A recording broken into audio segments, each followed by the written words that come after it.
Hello, my friends, and welcome back to Well, Well, Well. Today we have a really interesting guest. Mitch McGinley is joining us. He's a former yoga studio owner from San Diego and is actually a business broker in the boutique fitness world. So he's an exit planning advisor. He really has carved a niche for himself, helping studio owners, everyone from the mom and pop small studio to multi-unit franchises, figure out how to plan and execute their exits. He's helped facilitate almost 70 transactions in the last 5 years. Just last year, did over $10 million in transactions just in boutique fitness. He's a guy that you want on your side. He's been there, he sold his own studio, and he genuinely understands what it takes to get through the whole process, because that's exactly what it is, a process. It's a journey, and it's not something you snap your fingers and do. Mitch is also somebody you want to listen to when it comes to planning, starting with the end in mind. He gives a couple of really specific things you can do just today to understand what the valuation of your business might be and actually start thinking about the next steps. Mitch, thanks for joining us on the show. It's my pleasure. Thank you so much for having me. Of course. Mitch and I actually have known each other, God, I don't even know,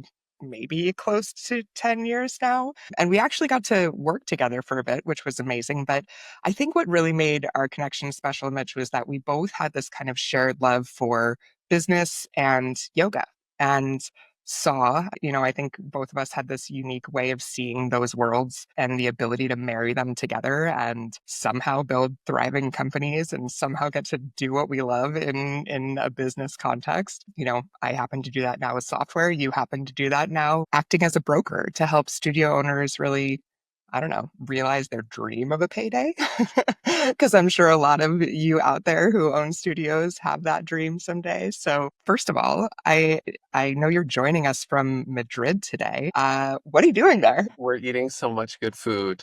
Oh, We're yes. doing we're calling this a family semester abroad. And so Oh, I my love wife it. and I and our two kids who are 11 and 8, we were looking to change neighborhoods, change schools, knew we were going to move. And so I was like, why Hmm. don't we just go have this adventure for 6 months before we move?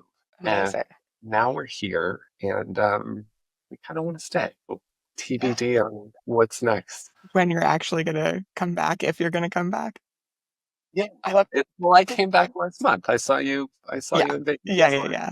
That was amazing. We get to see each other at least at conferences. That's perfect. Did you actually study abroad in college? Just side note, either one of you? I did a summer, but it didn't really count. I went to Okay. London. It wasn't, yeah, I wanted Not as more. exciting. Okay. This is the legit time abroad where you have to actually learn a new language. We have been. We've been taking Spanish classes and we love it, honestly. I mean, it's been, I could go down this rabbit hole for a really long, Yeah. Yeah. but I encourage anyone and everyone to try something like this. It's been great. So cool. All right. Well, I also have a million questions, so we'll see how much time we have. But first, tell me a little bit about what led you to start Boutique Fitness Broker, to become a broker in this little niche of an industry. It's a weird, it kind of found me. And I think those are a lot of times, those are the best stories. But I had my first career was in hotels and I did a little bit of work at the end of that with buying, refurbishing, enhancing, and then selling boutique hotels in San Diego. And so Cool. my last job prior to owning a yoga studio was essentially flipping boutique hotels. And so when we had the confidence to do it ourselves, but with a yoga studio that was our favorite yoga studio where we had been practicing for years and my wife had been teaching for a long time, it was an amazing opportunity. And that's actually when you and I met, was like a couple Hmm. years after we bought that yoga studio. And then, we started consulting and that's when we started helping all these other people throughout the industry with all of these magnificent challenges and KPIs and staff and all that stuff. And then when we wanted to sell our studio, I had the confidence to do it myself based on what I had learned previously. And then all of our friends started asking me for help with selling their studios. And so I just decided to merge all my worlds and make it my singular focus. And I've been doing that now for almost 6 years. Crazy. 6 years. And how many businesses have you sold then since you started? It's a little over 60 right Oh now. my gosh. That's crazy. I mean, I imagine it's kind of like real estate. You're a broker, right? It's where there are these giant deals that you build up, and some of them work out and some of them fall through, and you hope more work out than fall through. And it's a lot of time and energy. So it's been a wild ride because I started right before COVID happened. And Oh, so, yeah. blessing and a curse, my name got out there very quickly doing what I was doing because everyone needed guidance about what does it look like when I'm ready to sell. And, Yeah. when you're forced into that conversation is a lot more stressful, a lot more dramatic. But, happy to say that now it's everything goes a lot better. There's a lot less stress and most of them are going through, we've gotten a lot better at, you know, helping people be positioned correctly years in advance to Awesome. making sure that we avoid some of the mistakes that are so common that ruin deals like this all the time. Yeah. There's a crazy, this is really helpful. Only 20% of businesses that are actually listed publicly get sold. So of all the Really? people who try to sell publicly in some regard, and that doesn't mean like advertising your business, it just means putting an ad up that says, random boutique fitness studio in general area. It's very private. It's very ambiguous. But once they actually put that ad up, only 20% of them actually sell. And that's scary. And so Yeah. we're at like 80% right now. Oh, that's awesome. Well, and that's why, when we were thinking of topics, I really want the wellness industry and our listeners to have an idea of what an exit strategy actually means in our world, because I don't think a lot of them went into starting their businesses thinking about the end and selling. I imagine it's a very vulnerable thing when people are considering selling and having a number attached to what's perhaps the most, I don't know, important thing in their life, right? And it's not even a number they decide on, really. It's a number that's somebody else's opinion of this business. So you have to act kind of as this advisor, strategist, kind of coach, but also, I mean, this is my assumption, but because this is so vulnerable, probably like a therapist. How do you, yeah, I mean, how do you work that relationship? Well, my undergraduate degree was in psychology, Really? and I kind of thought I wanted to be a therapist for a minute. And then I came to my senses. But no, truthfully, so much of it is like being a therapist because it's being there for people to let them vent about whatever they need to vent about, then talking through possible pros and cons of different options, seeing how that sits, helping that person realize what it is that they really want to do, not by having an emotional reaction, but by calming them down and getting to a place where they're actually able to focus on what they want. And it's the hardest question in the world for anybody to answer about anything is what do you want? Yeah. And so, there's a lot of that work that goes into it. And since the process takes so long, normally we're talking about 6, 9, maybe 12 months to, Wow. really is the actual sales process. A lot can change over that time and your emotions are all over the place. And, it's just a really stressful situation. And so it's wonderful to have someone who's just on your side, who is objective in the sense that, they're not a family member or a friend or a colleague. Well, there's privacy, there's confidentiality, I've been here before, this is normal, what you're feeling is normal. All of that's really helpful to hear the harder moment. Yeah, I can imagine. I mean, anybody listening right now can probably feel this, but Mitch has this like calming presence just generally. Anybody enters your orbit and it's just like, oh, I can take a deep breath and my shoulders can drop away from my ears a little bit. So think about having somebody like that on your side. It's pretty awesome. Yoga guy that can talk business and hang with conversations about millions of dollars and lenders and attorneys that are overzealous and landlords that are very difficult. Yeah, yeah. Let's talk about that. So who are some of the parties that somebody selling their business are going to have to interact with and have, some sort of relationship with throughout the transaction? Well, every seller is different, and so there's sellers, there's owners out there who are very comfortable doing this on their own. And Mhm. if you're one of those people who's comfortable reading contracts and editing contracts and getting into the nitty gritty of those things on your own, then decent chance you can do a whole bunch of it by yourself. I would say you need someone like me to be sort of an advisor and a backboard to get you through the process. An attorney can do a lot of that same work in terms of, the legal language, contract. Most of these deals, the buyer and the seller have their own counsel who's representing them. I always try to make these talks inclusive because I know in this industry, we have everyone from, mom and pop neighborhood startup to multi-unit franchise operator. And so it could be anything from a $100,000 business to a $10 million business. The logistics of selling it are largely the same. You've got a buyer and seller. They've each got an accountant and an attorney who are their general advisors. And then, we have a conversation back and forth between the parties about what we're willing to agree to. And like you said, valuations are opinions. Everyone has one. You do have control as a seller. You can always say no. I think that's important to remember. If you don't get the number you want, you can always say no. And then you've got your landlords. And the landlords usually are the ones that can mess things up a little bit. Oh, and then a lender. Well, okay. So what's an example of a landlord that's messed it up? Like, tell us I don't know, dark and dirty. What can happen? I'm nervous. I'm going to make everyone listening to this want to go have a drink. I had a landlord demand 5% equity in the business going forward to agree to the assignment. So for him to agree to let the buyer take over the lease, the buyer had to agree to give him 5% of the sale in the future. Oh my God. Yikes. And they got it. And it happened. Yeah, that was crazy. Yeah. I've had landlords say no. I mean, I think that's the worst is when you work really hard with a buyer. Honestly, we've got one happening right now and it's in LA. The landlord is not well. He's not in a good mental space. Like he's a human being. He's going through some stuff. I don't want to minimize that in any way, but he's clearly just making a unreasonable decision that he can't explain. And when that happens, it's the most infuriating thing. Like the loan's approved, which means the bank approved the buyer. We've looked at all this stuff. The buyer's perfectly legit. And he's just like, nope, I just don't like it.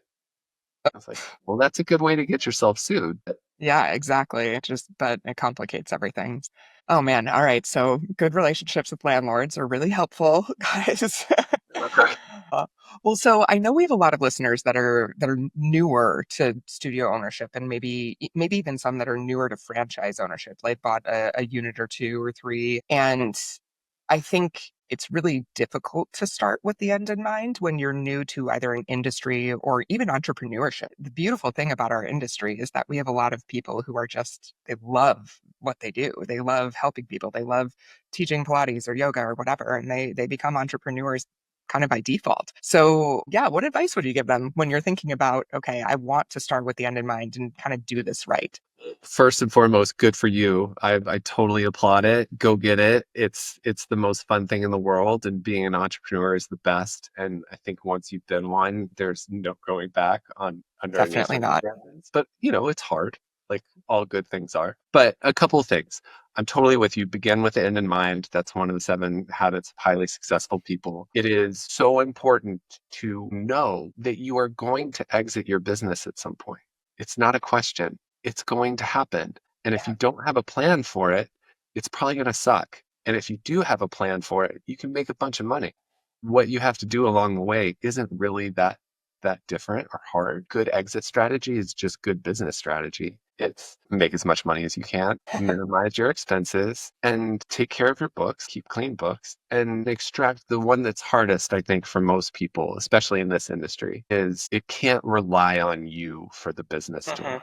You have to get it to a point where you not being there does not affect the operation of the business. And so, when you're starting, that's really hard to do. You're not going to be able to afford a GM. This happens a lot with franchises in particular. It's like the build out costs and the startup costs, the pre-sale costs and all that stuff. You're like, oh my God, you want me to start paying someone $60,000 a year before I even have money coming in?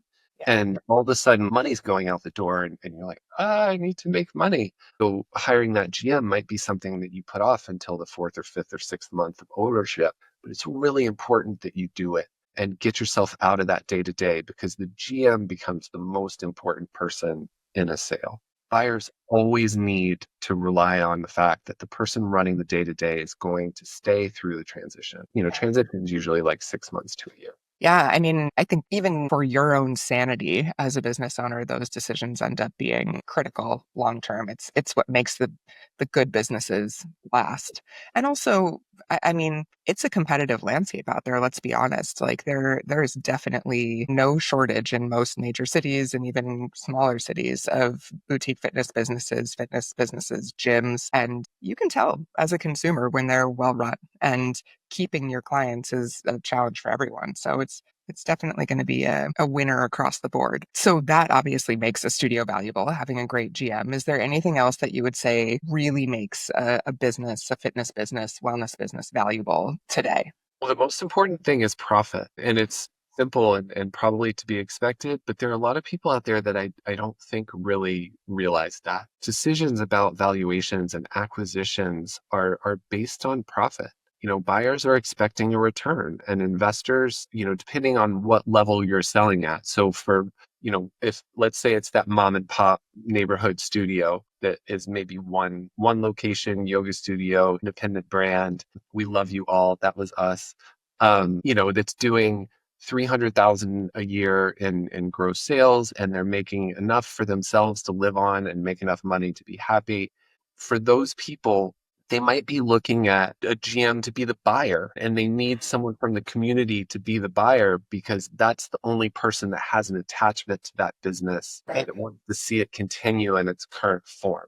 The next buyer up is a competitor who's looking to grow. And so for that particular buyer, they're going to be looking for a space and a clientele of students that they're going to be able to absorb and hopefully keep, would be the expectation. Those people are going to expect a return on the money that they're investing that's in line with what a bank is willing to lend them. And so what a bank is willing to lend becomes sort of critical up to a point. And then you get to the private equity folks. And so if you're one of those people who's got 10 to 12 locations and you're looking for someone to buy you in all cash who's going to scale your brand to 100 locations, those are the people who can pay more because they're paying in cash, but they're a lot more difficult to sell stuff to, and they're not as Yeah. passionate about the industry per se, or your specific brand, because they're looking at it more from an investment standpoint. And so the point is, no matter which buyer it is,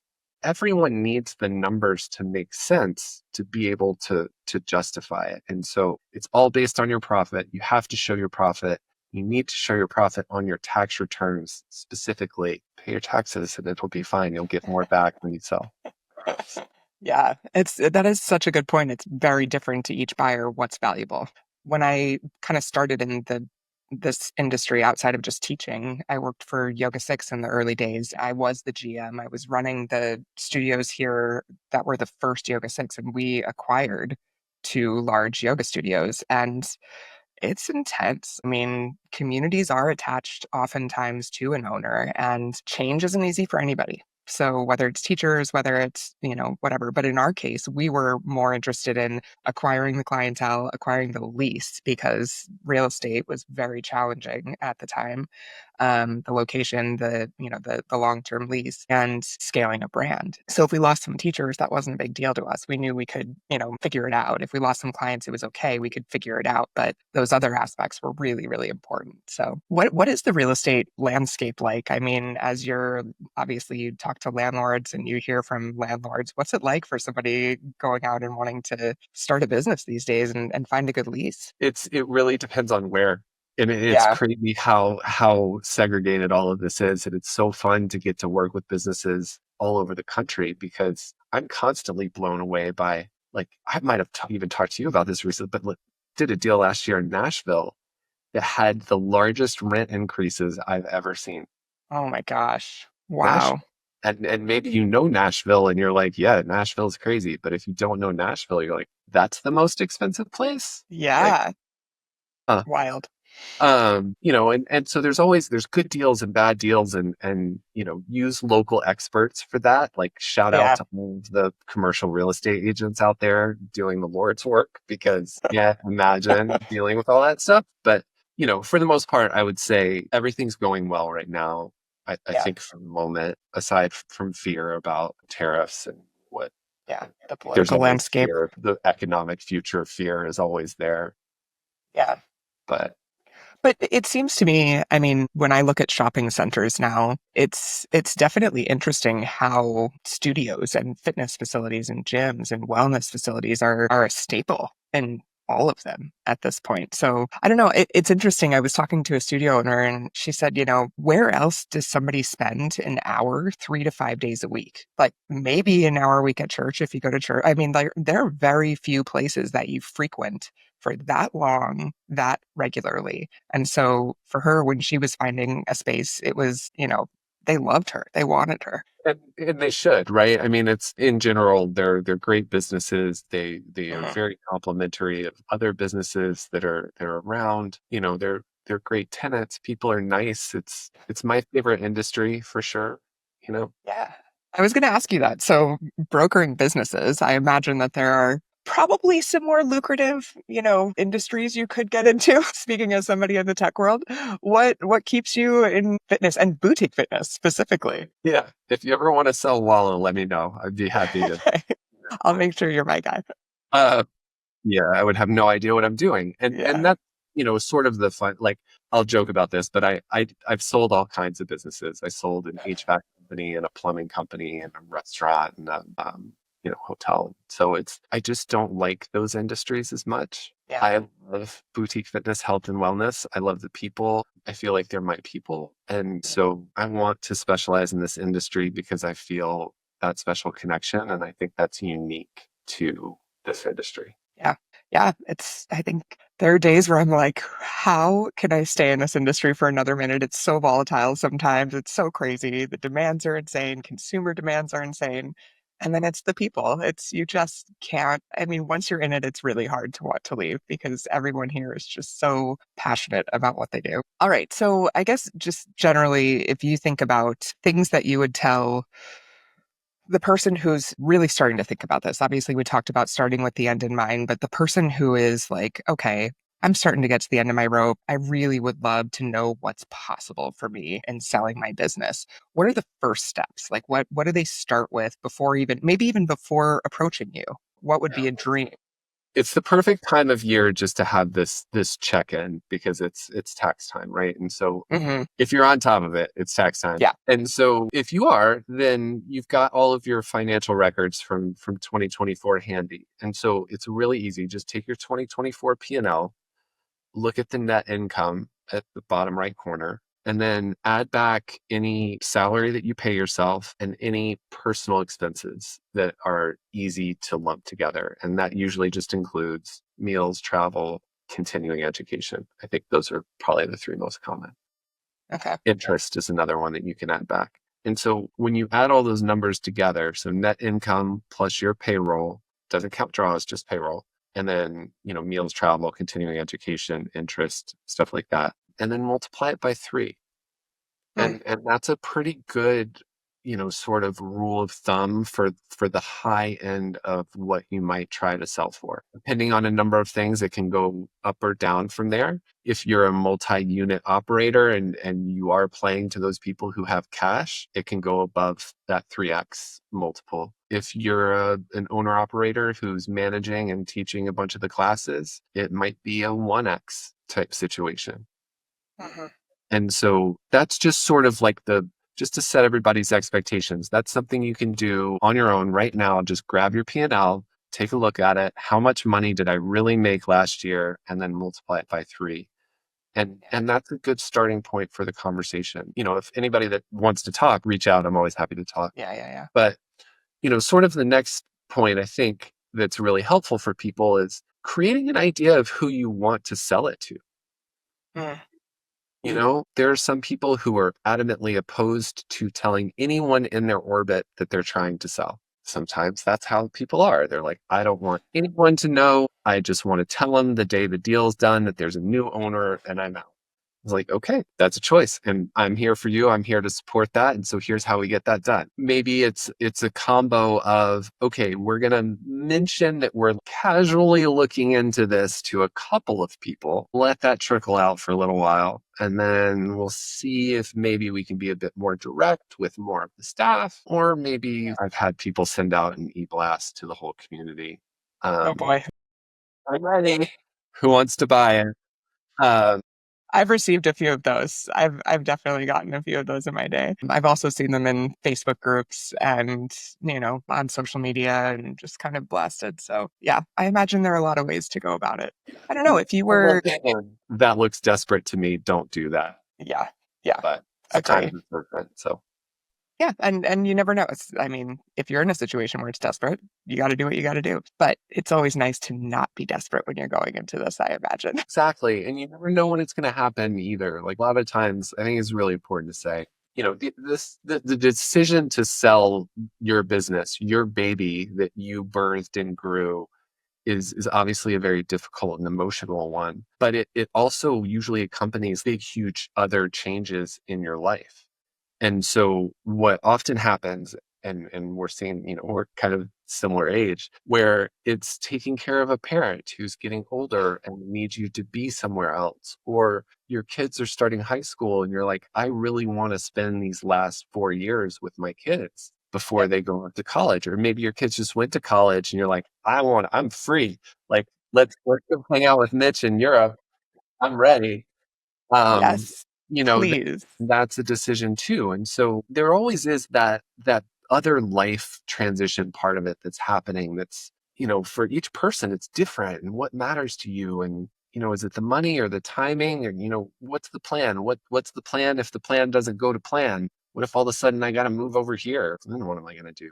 And so it's good to have at least some of that stuff simmering in the back of your mind from the beginning if you can. Yeah, gosh, that's such a good point. I mean, I don't know about you, but one of my, just emotionally and mentally, so much of I don't want to say my value, but my identity is tied to the work I do, right? And I think it's something as, Western world, hardworking people, and especially entrepreneurs, we do identify with our work a lot. And so I imagine just preparing mentally for like, okay, I've been a business owner or studio owner for however long. What does it look like on the other side of that? Do you have those conversations with your clients? Of course. And I went through it myself.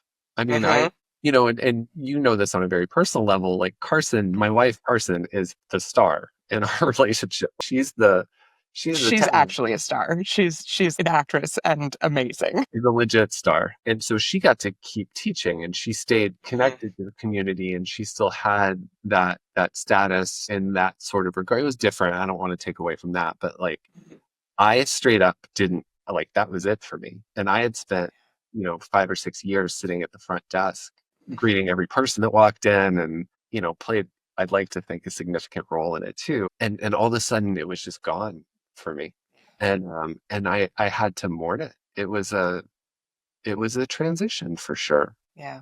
Yeah, I can imagine. Well, so good to have somebody on your side that can talk you through these things, be your therapist and your coach and advisor. So, anyway, anybody listening, you'll see links to get in touch with Mitch in the show notes. He is absolutely a wealth of information on this and the person you want by your side. Mitch, we always kind of wrap up the show with a fun question. Just want to get an idea of where your brain is right now in the wellness world. So, what's one belief about, I guess, the fitness wellness world that you've completely changed your mind about? I mean, you've been in this industry now for a while. You taught yoga, you ran a studio, you've done a ton of things. What's something you've changed your mind about? Oh, hey, thanks for putting me on the spot with that one. Uh-huh. Okay. Something I've changed my mind about in the last 10 years. I think I'll try to give a serious answer and a funny answer. Okay. My funny answer is that in the last 10 years, you look exactly the same, and I have aged like 10 That decades. is absolutely not true, but I will That's my funny thank answer. you. Thank you. Thank you. Thank you. When I started, I got into this really in like 2008, 2009 was Hmm. when I did my first teacher training at Core Power, like everybody else. Um, I think at that particular moment, I thought that hot yoga was gonna be anything and everything forever. Yeah. And then started getting older, I've naturally started doing not hot yoga and eating better and incorporating strength training into what I'm doing because you need to. I guess I'm not making my point. I'm discouraged about the trajectory of wellness and between nutrition and investments and healthy food and industrialization and things like that. I'm worried that it's not going in the right direction. And so I'm actually really optimistic about the growing influence that this industry is going to play in Mhm. shaping the future of America as it's advocating for things on Capitol Hill for Mhm. people to treat, don't tax fitness membership because Yeah. it's so much smarter and cheaper than not taxing the treatments that come on the other Right. side of it. I don't know, it's a terrible answer, but No, I get where you're going. yeah, I really believe that this industry, I'm really curious to see where it goes with recovery. Some of the new stuff that's coming out with Drip IV and sort of having this idea that a neighborhood clinic could actually be more helpful to you and your nutrition than an emergency room. And how can we play into that in a way that's safe and effective where now there's these clinics everywhere that we need them and so people are able to get the care that they need. And it's crazy being here in Spain and like seeing this on a functional level. There is a pharmacy every other step here. Yeah. And it's like we text the doctor and the doctor shows up and he's texting us on his day off. And it's like Oh, it's a different feeling of the healthcare actually being in the community. And I think interesting. that's where we're going. I hope so anyway. And I'm excited to see how the industry and the money in it and the lobbying in it actually affects change in the well-being of Americans. That's awesome. I agree with you 100% that there is a lot to be discouraged about when you look at statistics. And then you and I get this amazing opportunity to stand in the halls of these giant trade shows and conferences and see the technology and the innovation and the passion and the accessibility that's arriving into our world. So it's nice to have that glimmer of hope. I will actually just quick anecdote. What's interesting to me right now, kind of on the trend of our niche in the industry having such a potential impact on those scary statistics. I have a teenage daughter and tween son, and everybody talks about sports, and I was an athlete for a long time, sports being kind of this answer and keeping kids in sports. And while I 100% agree, it's competitive. It's really competitive to keep kids in sports through high school. And interestingly, I'm seeing my daughter's friends go to fitness classes. Like they talk about wanting to go to Pilates and wanting to go to cycling class or wanting to go to the newest boot camp class. And it's actually becoming something that's kind of their after school fun. So I think our industry has a really cool potential target audience that we have barely tapped into that can dramatically change the health of our country. So anyway, I'll end on that little glimmer of hope. Yes, fingers crossed. But thank you for sharing your time with us. I know it's late on the other side of the globe right now, and I can't wait to hear about all of the success stories from the folks that connect with you after this pod. Thank you so much. It's so easy to talk to you. It's just hard to limit it to any short amount of time. Well, thanks so much, and we'll see you soon, pod listeners.